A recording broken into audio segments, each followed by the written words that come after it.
자리에 앉아 주시기를 바랍니다. 지난 시간까지 우리가 다윗에 대해서 3시간에 걸쳐서 하나님의 축복의 개척자라고 하는 제목으로 말씀을 나누었습니다. 오늘은 이 다윗의 증조 할머니에 대해서 한번 말씀을 나누려고 합니다. 다윗의 증조 할머니가 누구냐면 바로 모압 출신의 이방인 여성이었던 룻이라고 하는 여인입니다. 오늘 본문의 주인공은 당연히 이방인 모압 여인 룻입니다. 그래서 룻이 이제 그 보아스와 결혼함으로써 오벳을 낳고 오벳은 다윗의 아버지인 이새를 낳습니다.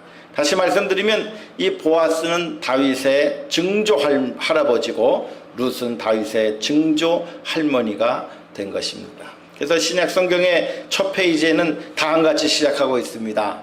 살몬은 라합에게서 보아스를 낳고 보아스는 룻에게서 오벳을 낳고 오벳은 이새를 낳고 이새는 다윗왕을 낳으니라 라고 그렇게 말씀하고 있는 것을 알 수가 있습니다. 마태복음 1장에 보시면 나중에 한번 설교할 기회가 있으면 설교하겠습니다만은 거기에 여성들은 족보에 거의 등장하지가 않습니다. 그런데 예수님의 족보에 특이하게 4명의 여인이 등장하게 되는데요. 위대한 여인, 훌륭한 여인, 그런 여인들일 수도 있지만은 그런 사실 또 그렇습니다만은 그러나 또 한편 따지고 놓고 보면 가나안 사람 라합, 모압 여인이었던 룻, 그 다음에 밧세바, 또 그 다음에 마리아 다 어떻게 놓고 보면 정말 이게 이름을 잘 이렇게 드러내기가 거북스러웠던 그런 그 여인들이었지만은 그러나 성경에 그 여인들의 이름을 정확하게 기록함으로써 이 다윗 왕의 예수님의 그 족보가 어떻게 내려와게 되었는지를 정확하게 솔직하게 고백하고 있는 것을 알 수가 있습니다. 이 히브리 사람들의 가장 그 장점 중에 하나는 무엇이냐면은 그들은 솔직하다는 거예요. 솔직하다는 거예요.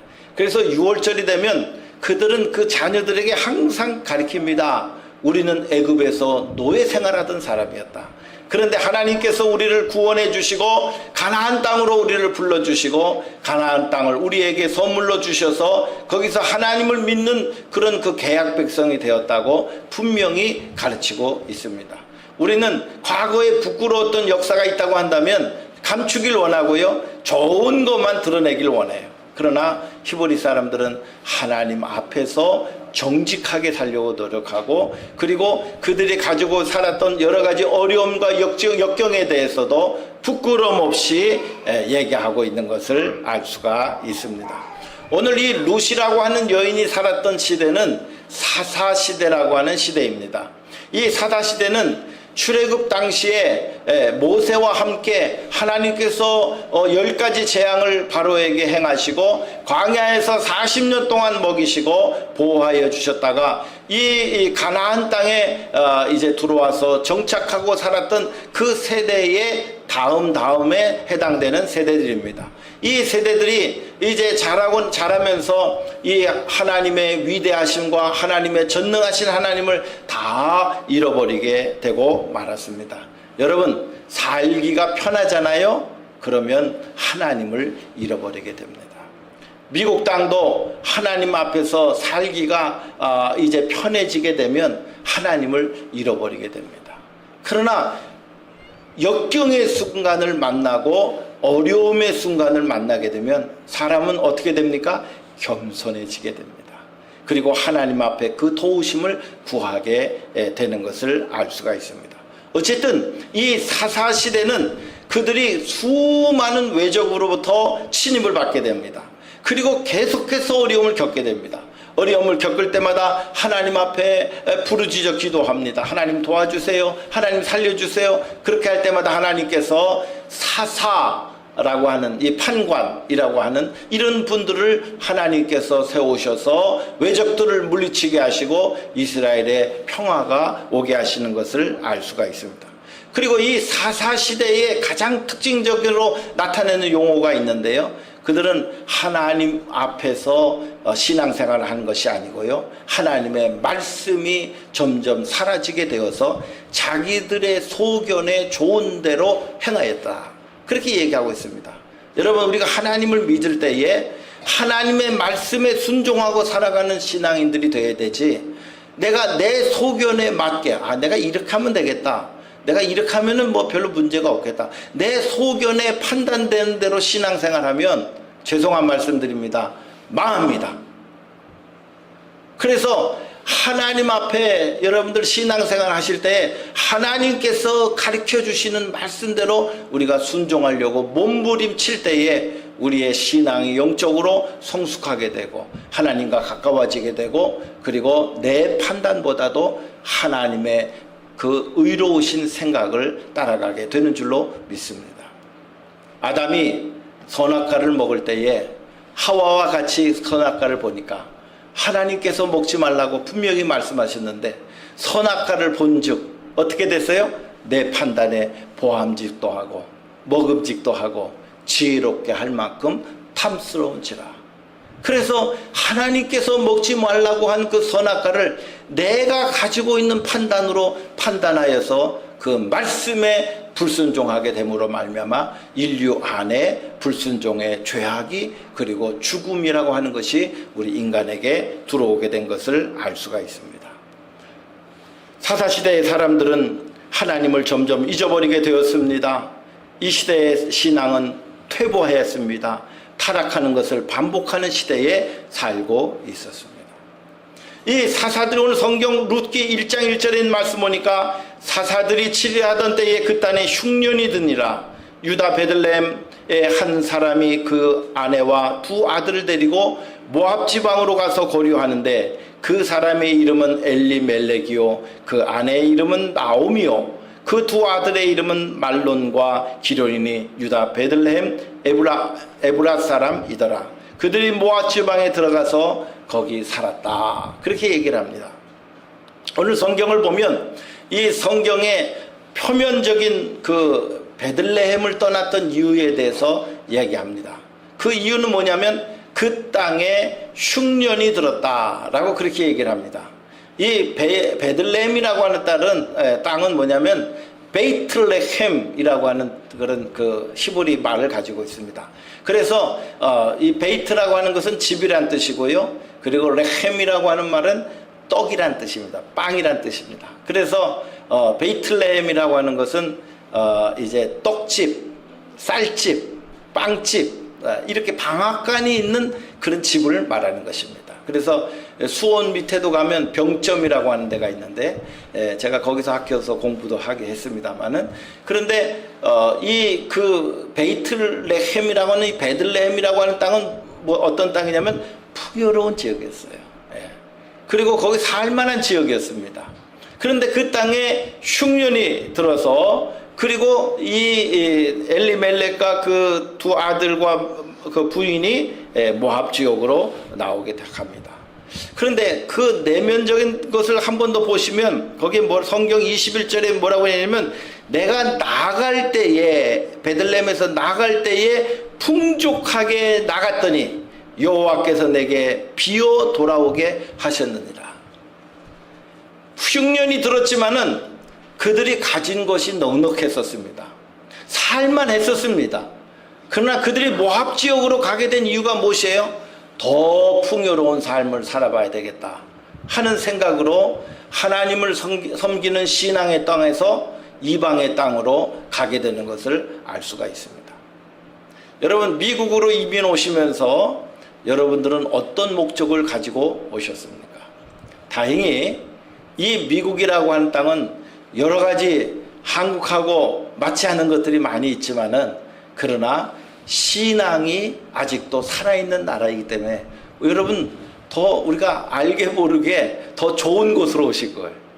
한국도 지금은 많은 크리스찬들이 있지만은, 그러나 이 미국의 신앙이 조금 더 순수하고 조금 더 이렇게 나아 보이는 것 같아요. 그래서 이 이민 사회를 보면 많은 분들이 기독교로 들어오게 되는 그런 경우들을 바라보게 됩니다.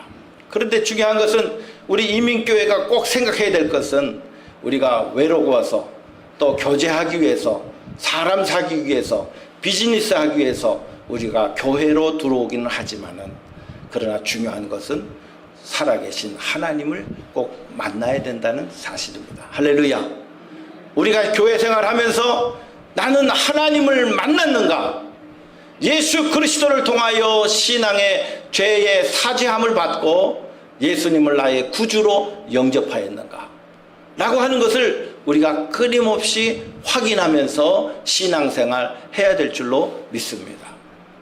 어떤 분들은 교회에 나오실 때에 예배드리러 나오십니다.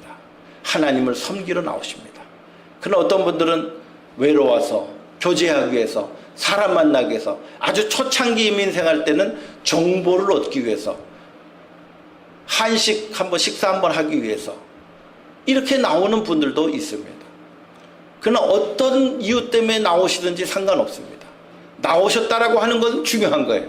그러나 우리가 나와서 살아계신 하나님, 구원의 하나님, 사랑의 하나님, 우리를 돌봐주신 하나님을 꼭 만나고 돌아가시기를 주님의 이름으로 축원드립니다.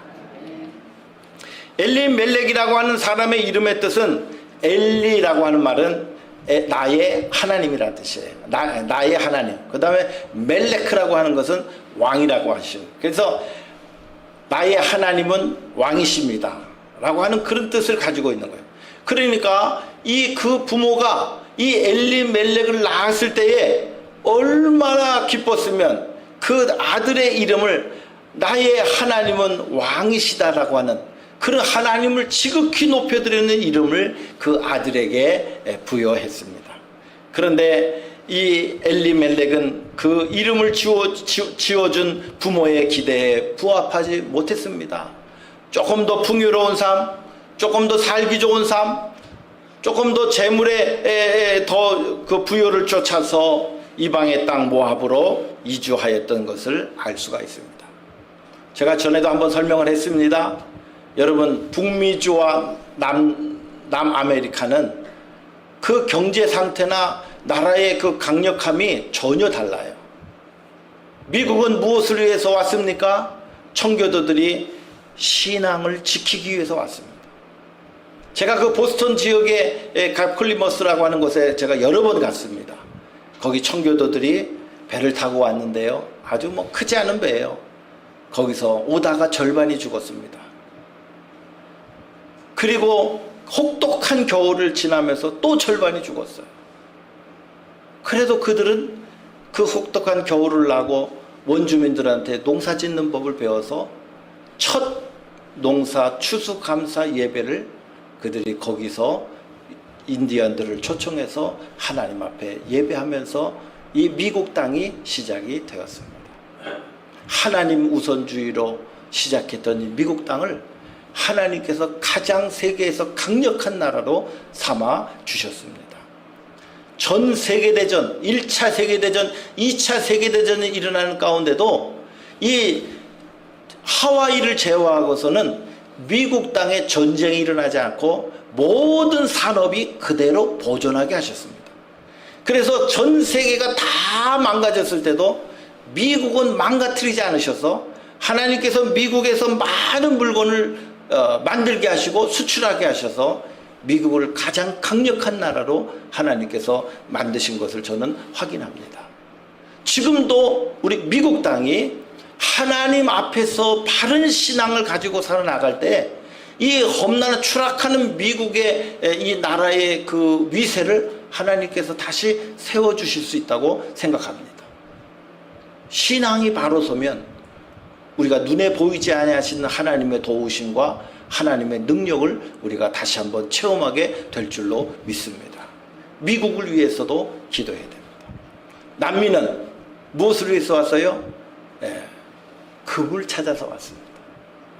금을 찾아서 온 사람들이 금 때문에 혈안이 돼서 금을 부귀영화를 누리기 위해서 이 남미에 전부 왔는데요.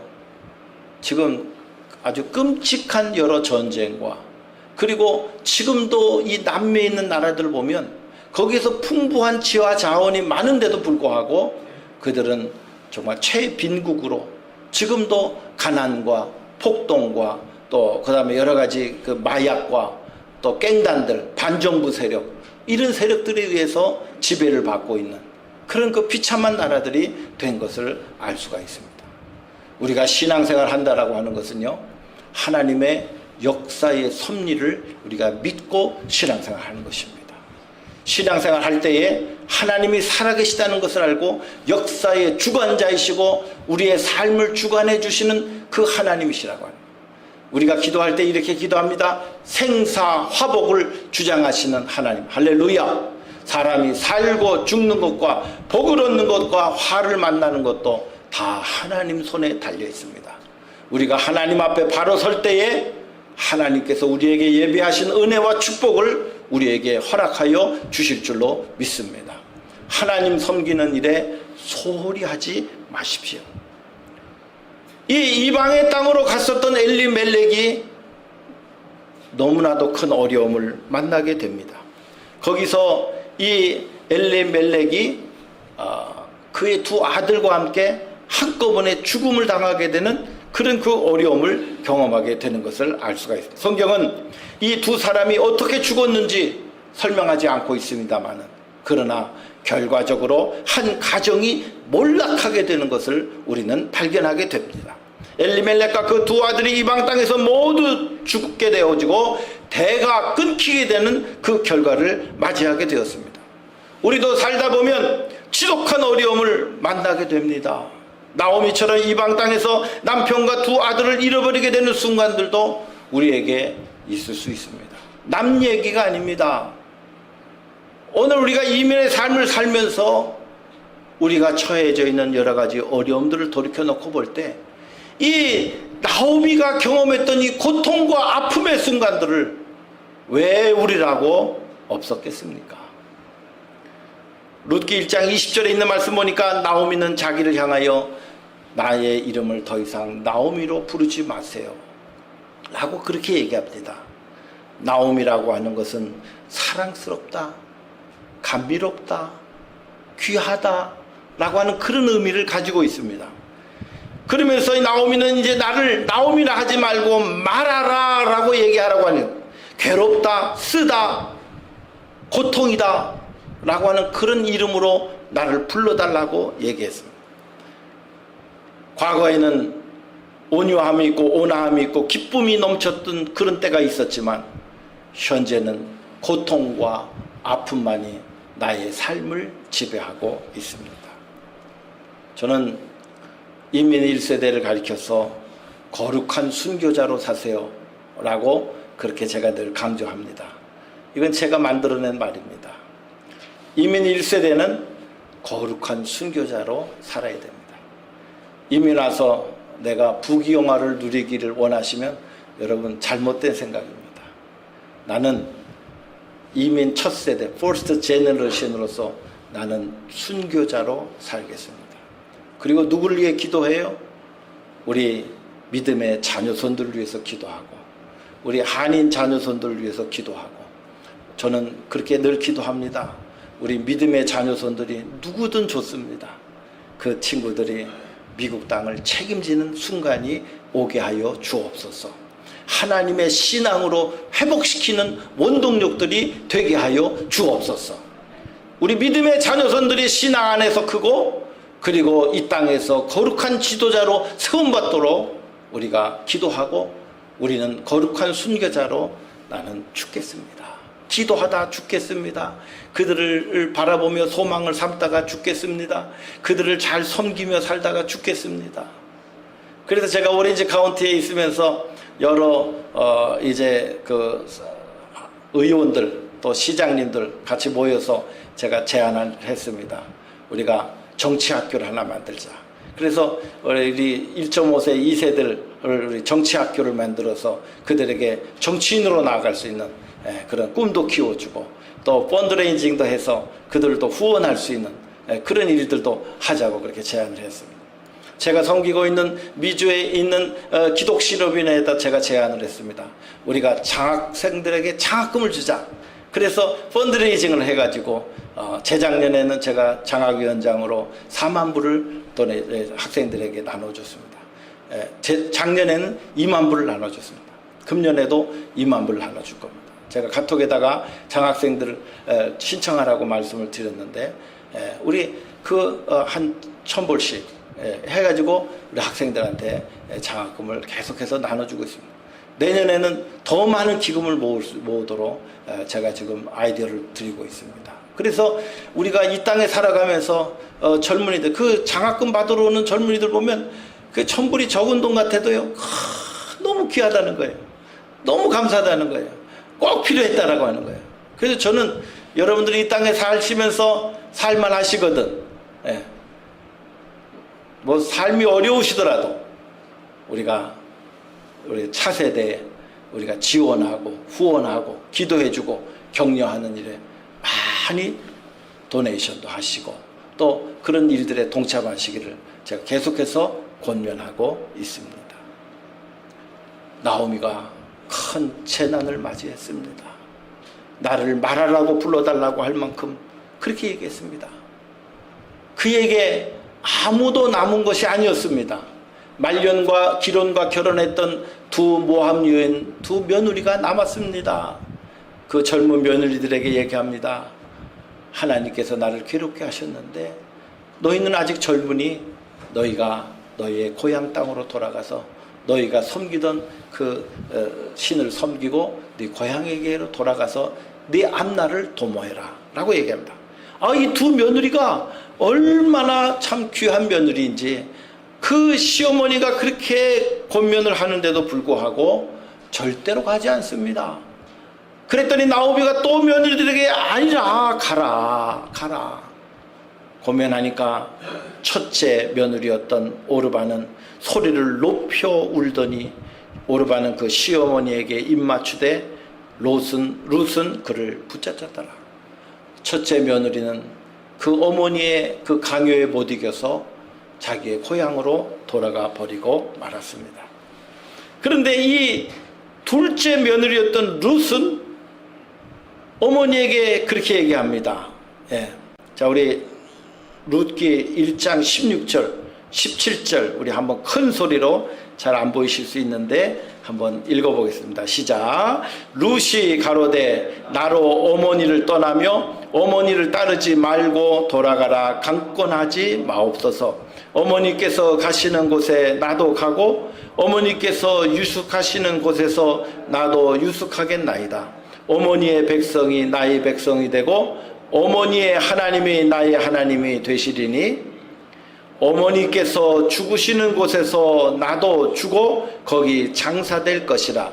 만일 내가 죽는 일 외에 어머니와 떠나면 여호와께서 내게 벌을 내리시고 더 내리시기를 원하나이다. 아멘. 이방년이었던 룻이 어머니께 이렇게 얘기합니다. 어머니 가시는 곳에 저도 갈 거예요. 어머니 주무시는 곳에 저도 같이 거기서 잘 겁니다. 어머니의 백성이 나의 백성이 되고 어머니께서 섬기시는 하나님께서 나의 하나님이 되실 것입니다. 할렐루야. 어머니께서 죽으시는 곳에서 나도 거기서 함께 죽을 것입니다 라고 고백합니다. 17절 하반절에 여호와께서 내게 벌을 내시기를 원하나이다 라고 하는 표현은 히브리인들의 가장 강력한 호소와 맹세의 표현이라고 나오고 있습니다. 이 룻은 절망 가운데 있는, 죽음으로 향하고 있는 자기의 그 시어머니를 향하여 자신의 젊음과 미래와 소망을 바꿔버렸습니다.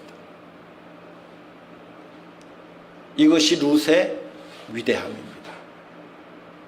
많은 사람들이 희망을 찾아가고 소망을 찾아가고 자기의 미래를 꿈꾸며 살았을 것입니다. 젊은 사람들에게는 특히 그렇습니다.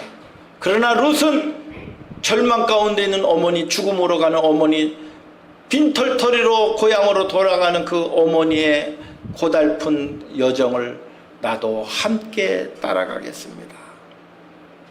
여러분, 이 마음이요, 예수님의 마음입니다. 예수님께서 우리를 위하여 스스로 고난과 십자가의 길을 자청해 주셨습니다. 우리가 예수님의 마음을 가지고 살아간다고 하는 것은 우리가 스스로 고난의 길을 자청하는 것입니다. 십자가의 길을 자청하는 것입니다. 누구를 위해서요? 우리의 이웃을 위하여 내가 고난의 길을, 십자가의 길을 자청하며 가겠습니다. 그렇게 선포하고 살아갈 때 예수님의 마음과 예수님의 삶과 십자가의 정신이 그 안에 있는 줄로 믿습니다. 제가 어떤 청년에게 그렇게 얘기했습니다. 만약에 예수님이 정말 생명의 위협이 느끼는 선교 현장으로 가라고 명령하시면 어떻게 할 거예요? 제가 물어봤어요. 그랬더니 그 청년이 저는 그런 얘기를 할지 생각도 못했어요. 뭐라고 대답하냐면 아이고 하나님은요 그렇게 죽는 위기 가운데 나를 가라고 말씀하실 분이 아니십니다. 하나님은 좋으신 하나님, 선하신 하나님, 축복하신 하나님이지 왜 나로 하여금 죽음의 현장으로 가라고 하십니까? 하나님은, 나의 하나님은 그런 하나님이 아니라는 거예요. 제가 아주 뒷목을 잡고 넘어질 뻔했어요. 하나님은, 예수님은 우리를 위해 십자가에 죽으셨는데 나는 그 사랑을 받았으니 감사한데 전 세계에 흩어져서 수고하고 계신 선교사님들은 잘못된 하나님을 믿고 있나요? 아니죠. 영혼을 구원하기 위하여 그 지금 전쟁과 구테타와 여러 가지 힘든 상황 속에서 내정이 그 불안한 상황 속에서 그곳에 찾아가서 제가 전에도 한번 말씀드렸습니다마는 그 레바논 선교사님들이 전쟁 중에 부모를 잃은 다 잃은 그 젊은이들을 한 10여 명을 모아놓고 얘기합니다. 얘들아 이제는 내가 너희의 아버지다. 얘들아 이제는 내가 너희의 어머니다. 나를 아버지로 나를 어머니로 생각하고 여기에 있는 모인 우리 형제들은 다 한 식구다.